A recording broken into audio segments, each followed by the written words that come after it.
anak akan dapat mengembangkan kompetensi literasi, yaitu mendeskripsikan benda, menuliskan nama benda dan memisahkan menurut suku katanya, menyampaikan gagasan secara lisan, serta menulis beberapa kalimat dan menyuntingnya. Sekarang kita akan belajar bahasa Indonesia bersama Kak Hanum dan Kak Putih. Di tayangan pertama kali ini, kita akan belajar menentukan ciri-ciri benda dan membedakan bunyi suku kata. Yuk kita tonton sama-sama. Halo, saya Hanum. Dan saya Putih. Kami guru berbudi. Bersama ini Budi, kali ini kami akan membahas tentang pelajaran Bahasa Indonesia kelas 1 mengenai menentukan ciri benda dan membedakan bunyi suku kata. Kita saksikan yuk. Kita bermain yuk. Aku punya sebuah kantong hitam dan di dalamnya terdapat banyak sekali benda.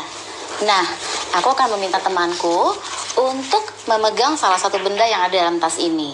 Kemudian, dia harus menyebutkan apa sih yang dia rasakan ketika memegang benda di dalamnya. Yuk kita coba yuk. Oke, aku sudah pegang benda yang kamu maksud. Oke, sekarang apa yang kamu rasakan ketika memegang benda tersebut? Permukaan benda ini halus, Ya. benda ini mempunyai sudut, dan benda ini mempunyai ketebalan. Oke, sekarang kamu boleh ambil benda itu. Apakah nama benda tersebut? Benda ini buku, Dan apa warnanya? warnanya abu-abu dengan tulisan berwarna hitam dan merah. Apakah berat atau ringan? Benda ini tidak berat, benda ini ringan. Oke, kemudian kamu bisa menyebutkan ciri-ciri yang lain dari benda tersebut? Benda ini terdiri dari beberapa lembar kertas dan dia mempunyai ketebalan. Oke, kita main satu lagi ya.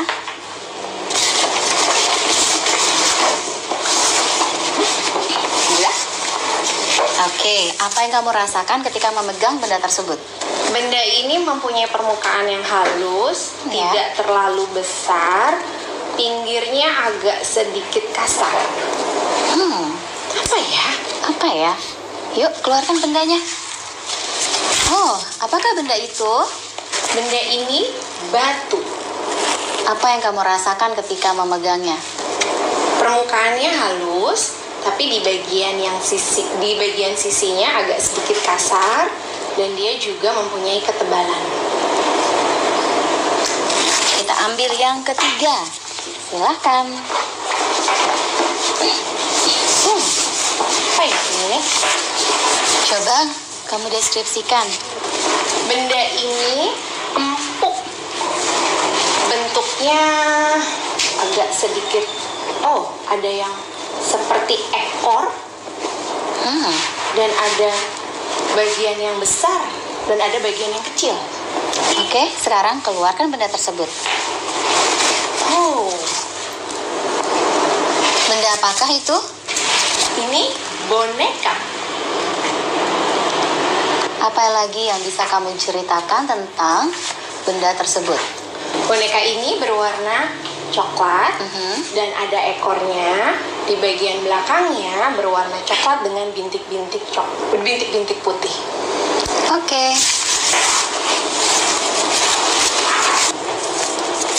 Nah, dari benda-benda tadi, yang pertama ada buku. Sekarang kita cari tahu yuk bagaimana sih cara menulis buku dan suku katanya seperti apa ya? Buku.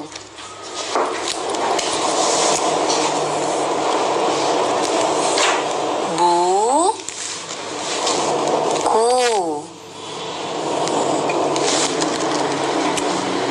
Kemudian benda yang kedua adalah batu. Bantu aku yuk, sebutkan suku katanya batu.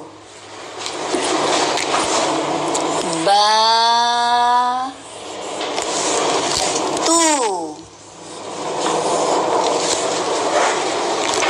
Benda yang ketiga, lihat.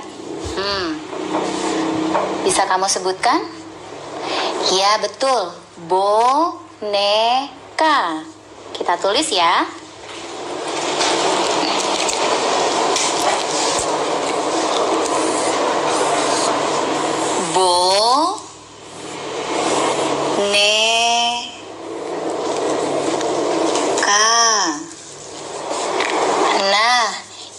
adalah suku kata yang sudah kita tulis. Buku. Ada 2 suku kata, bu dan ku. Batu. Juga ada 2 suku kata, ba dan tu. Lalu bagaimana yang ketiga? Ada berapa suku katanya? Ya, ada 3. Boneka. Kegiatan ini bertujuan untuk mengajarkan tentang bunyi suku kata. Siswa bisa membedakan bunyi suku kata melalui permainan mengambil benda. Nah, selain belajar tentang membedakan suku kata, siswa juga akan belajar untuk menentukan ciri suatu benda. Nah, adik-adik, sekarang waktunya menjawab pertanyaan. Siap-siap mencatat ya. Pertanyaannya adalah, sebutkan ciri-ciri 3 benda yang ada di sekitarmu. 2. Tuliskan 3 nama benda tersebut dan pisahkan menurut suku katanya. Dicatat ya. 1. Sebutkan ciri-ciri 3 benda yang ada di sekitarmu. 2. Tuliskan 3 nama benda tersebut dan pisahkan menurut suku katanya. Jawablah pertanyaan ini sebagai tugas dan kerjakan pertanyaan dengan bimbingan guru atau orang tuamu.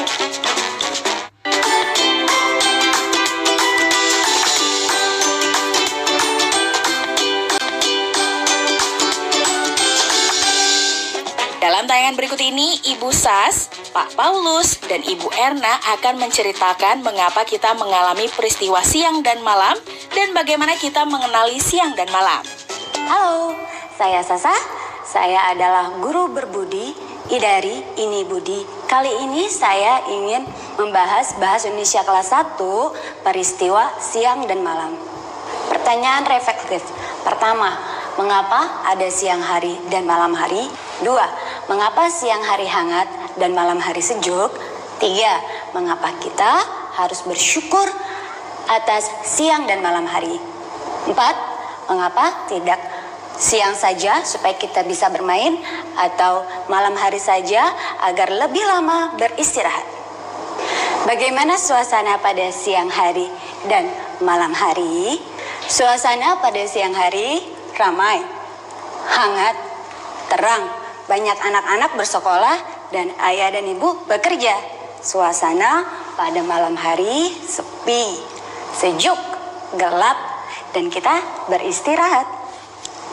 Fenomena siang malam. Bumi merupakan salah satu planet dari sistem tata surya.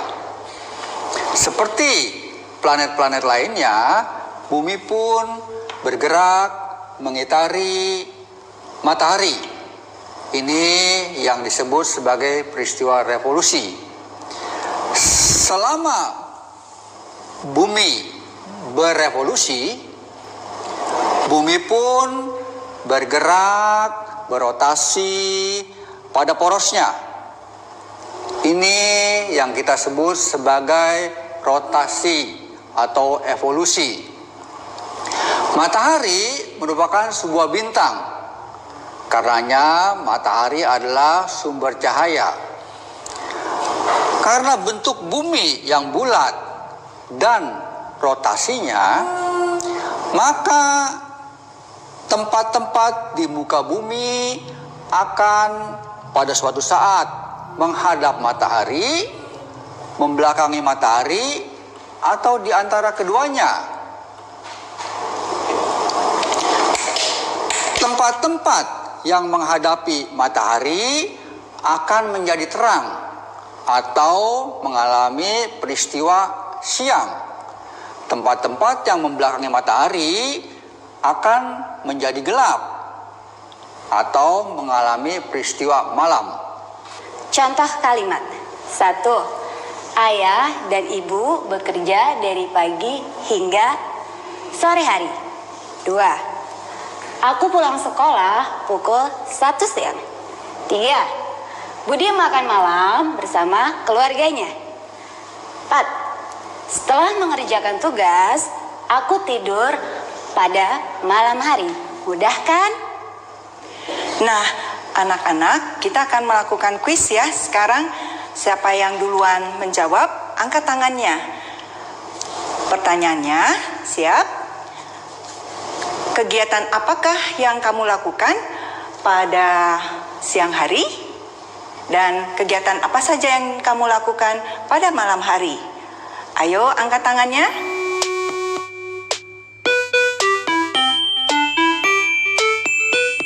Nah, adik-adik sekarang waktunya menjawab pertanyaan. Siap-siap mencatat ya. Pertanyaannya adalah: 1. Apa saja perbedaan siang dan malam? 2. Sebutkan masing-masing 2 kegiatan yang dilakukan pada siang dan malam hari. Dicatat ya. 1. Apa saja perbedaan siang dan malam? 2. Sebutkan masing-masing 2 kegiatan yang dilakukan pada siang dan malam hari. Jawablah pertanyaan ini sebagai tugas dan kerjakan pertanyaan dengan bimbingan guru atau orang tuamu. Sebelum menyimak pelajaran selanjutnya, kita simak dahulu teman-teman yang juga sedang belajar di rumah.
Apakah kamu suka kue itu?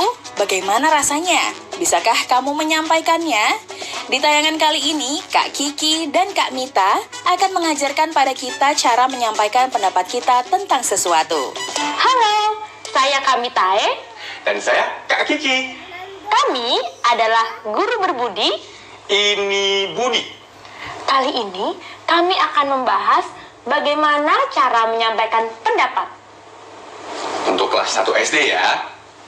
Nah, di depan Kak Mitae dan Kak Kiki sudah ada beberapa macam makanan. Kita coba yuk. Ayo. Kita coba. Ini? Oke. Kita coba kerupuk ya.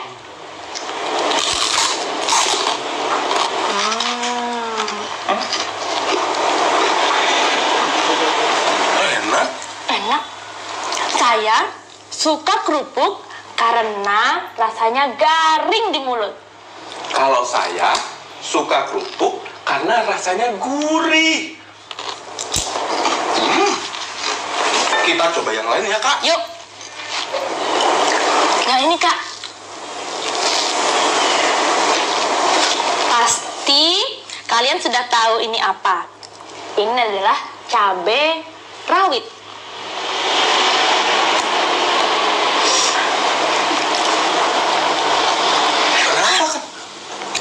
Cabai rawit rasanya pedas. Saya tidak suka cabai rawit karena pedas.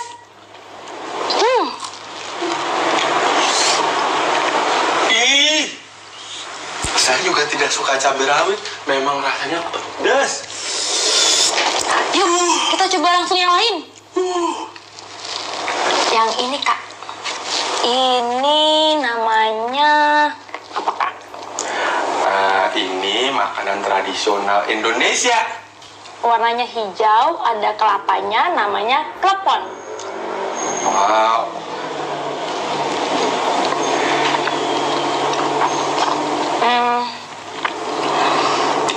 Saya tidak suka klepon karena terlalu manis. Kakak coba ya.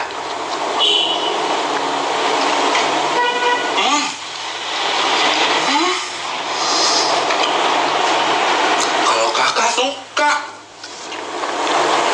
karena di dalamnya ada gula jawanya dan bisa meletup di dalam mulut. Enak ini, Kak. Coba yang lain aja ya, Kak. Boleh. Coba yuk. Ayo.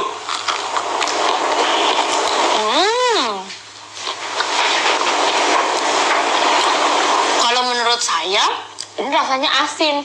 Saya suka makanan ini karena asin. Kenapa Kak Kiki? Nggak suka. Kenapa Kak Kiki tidak suka makanan ini? Asin. Kak Kiki lebih suka yang manis Kak Mitai. Oke. Kak Kiki bawa minum apa itu? Nah, ini Kak Kiki bawa kopi. Tuh. Minum dulu ya. Wangi sekali kopinya.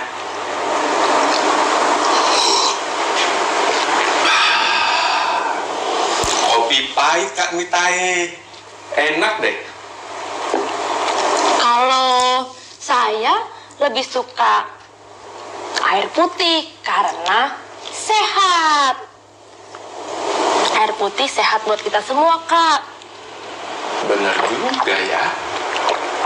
Segar. Jadi, ketika kita menyampaikan pendapat menggunakan kalimat saya suka atau tidak suka karena, nah, dari sini kita semua belajar kalau menyampaikan pendapat harus diikuti dengan alasan kenapa kita berpendapat seperti itu. Nah, bisa kan? Mudah kan?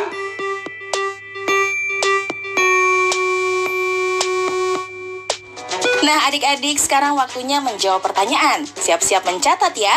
Pertanyaannya adalah, sampaikanlah pendapatmu tentang sesuatu dan jelaskan alasannya.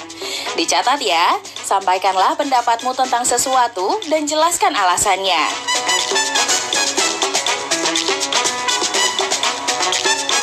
Jawablah pertanyaan ini sebagai tugas dan kerjakan pertanyaan dengan bimbingan guru atau orang tuamu.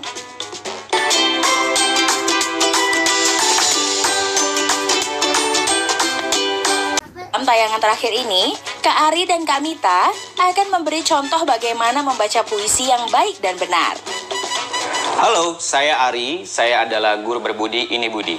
Kali ini saya akan membahas tentang komunikasi dengan cara membaca puisi.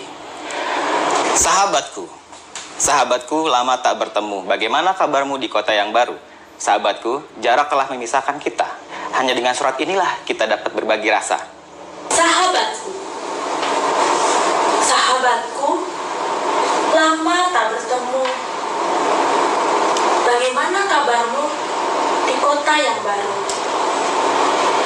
Sahabatku, jarak telah memisahkan kita.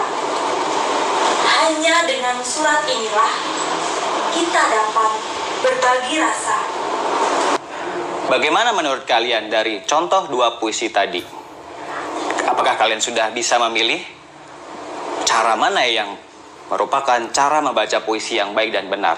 Ya, benar. Yang kedua adalah cara membaca puisi yang baik dan benar. Karena di bagian yang kedua, cara membacanya dia menggunakan lafal dan intonasi yang jelas. Yang kedua, dengan penuh penghayatan. Dia tahu betul apa isi puisi yang dibacanya. Sehingga bagi kalian yang mendengar puisi, tahu bagaimana isi perasaan dari si pembuat atau pembaca puisi. Yang ketiga, kalian harus tampil dengan menarik. Sehingga semua perasaan dan elemen-elemen yang ada di puisi bisa tersampaikan dengan baik. Nah, sebelum saya akhiri pembelajaran ini, kalian ingat-ingat lagi ya, 3 poin penting dalam cara membaca puisi. Yang pertama, kalian harus membaca baris puisi tersebut dengan jelas. Yang kedua, bacalah dengan penuh penghayatan. Yang terakhir, tampil dengan menarik. Nah, adik-adik, sekarang waktunya menjawab pertanyaan. Siap-siap mencatat ya. Pertanyaannya adalah, 1. Bagaimana cara membaca puisi yang benar? 2. Bacalah sebuah puisi yang ada di bukumu dengan penuh penghayatan. Dicatat ya. 1. Bagaimana cara membaca puisi yang benar? 2. Bacalah sebuah puisi yang ada di bukumu dengan penuh penghayatan.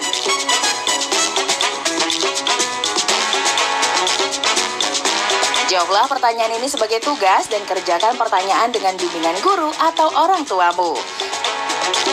Sekarang mari bantu Kemendikbud menjadikan program belajar dari rumah di TVRI